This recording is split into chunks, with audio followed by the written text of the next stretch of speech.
Assalamualaikum warahmatullahi wabarakatuh. Perkenalkan, nama saya Nova Halim dengan NIM 215080407111006. Di sini saya sama teman-teman saya akan diskusi bahasa tentang perkembangan e-sport di Indonesia. Dari teman saya ada Muhammad Said Naufal. Lanjut, NIM-nya. Nama saya Muhammad Firmansyah, 2150804071111008. Saya Alvan Mikal Sandatoro dengan NIM 215080407111010. Nama saya Aditya Jeremy Mailano dengan NIM 215084070111038. Saya Muhammad Said Noval dengan NIM 215084070111040.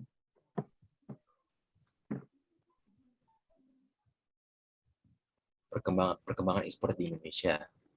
Game online sudah cukup lama dikenal masyarakat seiring dengan perkembangan internet di Indonesia. Kamu pasti sudah tahu kan bahwa lewat game online orang-orang bisa bermain meskipun berada di tempat yang berbeda-beda karena terhubung oleh internet. Lalu kapan sih perkembangan e-sport udah mulai meningkat di Indonesia? Kita bahas aja di sini. Liga Game dapat dikatakan sebagai pelopor kompetisi e-sport di Indonesia yang muncul tahun 1999, yang dimana kala itu dua jenis game yang dilombakan adalah Quake 2 dan StarCraft. Kemudian tahun 2002 muncul kompetisi yang berlangsung di 8 kota besar, yakni Cyber Game. Selanjutnya, kompetisi e-sport masih ada, tapi dapat dikatakan tergolong lambat perkembangannya. Perkembangan e-sport di Indonesia baru terlihat pesat pada tahun 2018. Di tahun ini bermunculan turnamen e-sport yang berhadiah sangat besar. Bahkan ada kompetisi kelas internasional Indonesia Games Championship yang mampu menjaring 9.000 peserta. Pada tahun 2018 pula, e-sport menjadi yang salah satu cabang olahraga yang dipertandingkan itu di ajang Akbar Asian Games. Sejak itu, e-sport semakin menarik perhatian banyak orang. Untuk sejenis game yang populer 2 tahun belakangan ini adalah Mobile Legends dan PUBG Mobile. Para gamers Indonesia juga banyak memainkan game lain seperti Free Fire. Indonesia lebih unggul dalam bidang mobile gaming dengan banyak pemain yang lebih memilih bermain di handphonenya dibanding dengan bermain di PC. Ini dikarenakan tuntutan tinggi game yang dimainkan di PC. Oleh karena itu, banyak talenta e-sport yang muncul yang mengharumkan nama negara dalam kawasan internasional. Dengan contoh, tim BTR atau Bigetron memenangkan turnamen PUBG Mobile Club Open 2019 yang diselenggarakan di Kuala Lumpur, Malaysia, dan EVOS yang memenangkan turnamen M1 pada tahun 2019.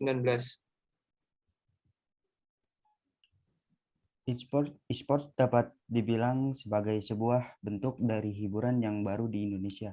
Sebab hanya baru-baru ini, e-sport memasuki mainstream media atau media secara tradisional. Pada awalnya, e-sport telah menjadi sebuah istilah yang resmi di negara-negara seperti Amerika dan Jepang dari tahun 1980-an dan 1990-an. Dilansir dari medium.com pada 3 Januari 2018, game pertama yang dapat termasuk istilah e-sport, Space Invaders, dan turnamen e-sport pertama pada tahun 1978.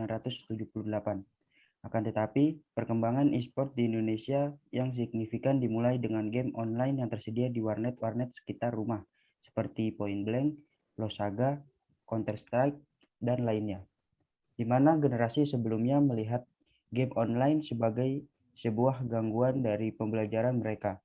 Generasi muda melihatnya sebagai sebuah pelarian dari masalah yang mereka hadapi, entah itu di rumah ataupun sekolah. Seiring waktu berjalan, e-sport juga berkembang dengan munculnya pro player yang pada masa itu masih juga merupakan hal yang baru seperti NetJack dari Point Blank, Bentet dari Counter-Strike, Global Offensive, dan lain-lain. Para pro player ini tidak hanya bermain untuk bersenang-senang, akan tetapi mereka mengejar prestasi di bidang e-sport, di mana game komputer tidak cocok dengan gaya hidup mayoritas penduduk Indonesia. Mereka beralih ke game yang tersedia di handphone atau yang disebut dengan mobile gaming. Pandemi COVID-19 yang kita hadapi pada saat ini telah memaksa kita untuk tetap berada di dalam rumah. Dan masyarakat Indonesia diharapkan mematuhi protokol-protokol kesehatan dengan PSBB atau pembatasan sosial berskala besar sebagai anjuran pemerintah. Oleh karena itu, masyarakat terpaksa mencari bentuk hiburan lainnya. Banyak yang beralih ke online gaming seperti Mobile Legends dan PUBG. Dan dengan turnamen M2 yang saat ini diselenggarakan di Singapura, Indonesia juga diharapkan membawa kejuaraan dan mengharumkan nama negara seperti yang telah mereka lakukan sebelumnya. Nah, habis tadi kita udah membahas tentang perkembangan e-sport, saya pengen nanya nih ke Adip, kalau misalkan apa sih dampak e-sport saat pandemi ini berlangsung? Menurut saya sih banyak dampak ya, ada banyak dampak. Tapi lebih ke dampak positifnya ya. Menurut saya di era pandemi itu justru semakin banyak turnamen-turnamen diselenggarakan oleh banyak pihak. Tapi yang dilakukan ini berbeda dengan sebelumnya. Sebelumnya kan kita bisa tur offline dengan jumlah penonton yang banyak. Kalau kali ini kita hanya bisa nonton di sekedar YouTube saja atau kanal lainnya. Banyak juga orang-orang yang berkembang bukan hanya dari dunia turnamen di e-sport saja, melainkan dari streaming gaming, contohnya kayak YouTuber-YouTuber yang lagi hit sekarang. Justru di era pandemi ini juga harusnya pemerintah lebih memperhatikan orang-orang di dunia e-sport, karena banyak banget peminat e-sport di dunia. Apalagi di era pandemi ini juga kan banyak kejuaraan-kejuaraan besar dilakukan ya. Mungkin itu aja sih. Kalau misalkan dari Firman sendiri, itu gimana tanggapannya? Menurut saya, di tengah kondisi ketidakpastian akibat pandemi COVID-19, seluruh pihak yang andil dalam industri olahraga, termasuk e-sport, bersatu dengan saling mendukung dalam diskusi-diskusi yang digelar secara daring. Melalui wadah tersebut, mereka dapat berbagi ide, masalah, dan tantangan yang mereka hadapi. Selain itu, mereka juga berusaha menemukan solusi yang inovatif untuk masalah sosial yang lebih besar. Meskipun banyak turnamen-turnamen yang tidak dapat dilaksanakan secara offline, ada keuntungan juga dari penyelenggaraan online, yaitu dengan menyiarkannya di YouTube dan platform-platform lainnya, karena dapat menambah penghasilan dari penyelenggara turnamen tersebut dan dapat meningkatkan hadiah untuk yang didapat oleh juara. Saya kembalikan kepada Noval. Lanjut, Said. Katanya ada pertanyaan buat si Alvan. Itu gimana?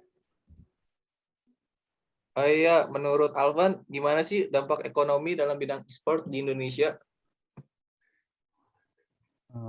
Walaupun masih menjadi pro kontra di kalangan masyarakat terhadap keberadaan e-sport di Indonesia, namun tak dapat dipungkiri industri ini telah membuka lapangan pekerjaan baru di sektor industri kreatif yang berimbas keuntungan terhadap sektor ekonomi yang tidak sedikit untuk Indonesia. Karena bisa saja bidang e-sport ini menjadi devisa bagi negara Indonesia. Hingga saat ini perkembangan industri e-sport telah memberikan banyak manfaat bagi banyak orang. Salah satunya yaitu menciptakan lapangan pekerjaan baru yang begitu beragam di era pandemi. Seperti contoh atlet e-sport dan YouTuber atau streamer yang saat ini lagi banyak digemari oleh banyak orang.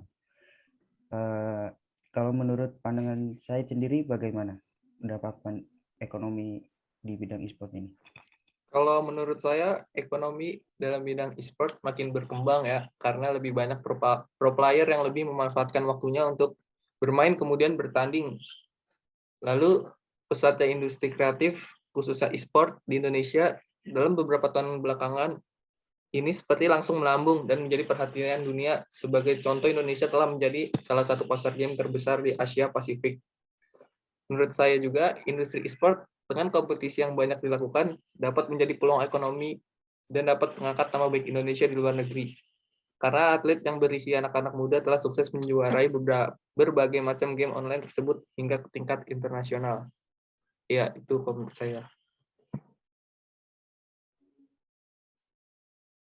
Kalau menurut Nopal, saya mau nanya, kok Nopal Main game nggak? Nopal sendiri main game nggak? Pastinya main sih. Kalau Nopal dari kapan? Dari kapan main game? Coba ceritain dong. Kalau saya sendiri sih dari SD sih, SD kelas 6, tapi nggak kayak warnet gitu. Kalau itu pas SD saya mulai main game offline sebenarnya, kayak di HP Nokia yang lama-lama itu. Habis itu pas di SMP udah mulai coba game-game online kayak ML, terus kayak apa tuh namanya, Free Fire. Nah, pas di SMA udah mulai lanjut ke PUBG, udah mulai banyak-banyak tim lah kayak gitu. Sering ikut turnamen juga, turnamen kecil-kecilan. Ya, kayak gitu sih. Kalau Nopal sendiri pernah ikut turnamen nggak sih? Yang tadi udah saya bilang, saya pernah ikut beberapa turnamen kecil. ML saya pernah, PUBG juga beberapa.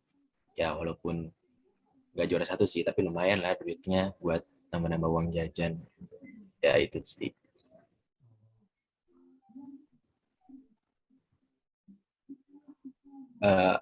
Ini udah nggak ada yang ditanyain lagi.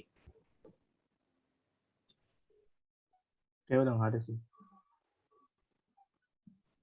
Dari Firman, dari Sayed, dari Alvan, ada lagi nggak? Nggak ada sih, cukup.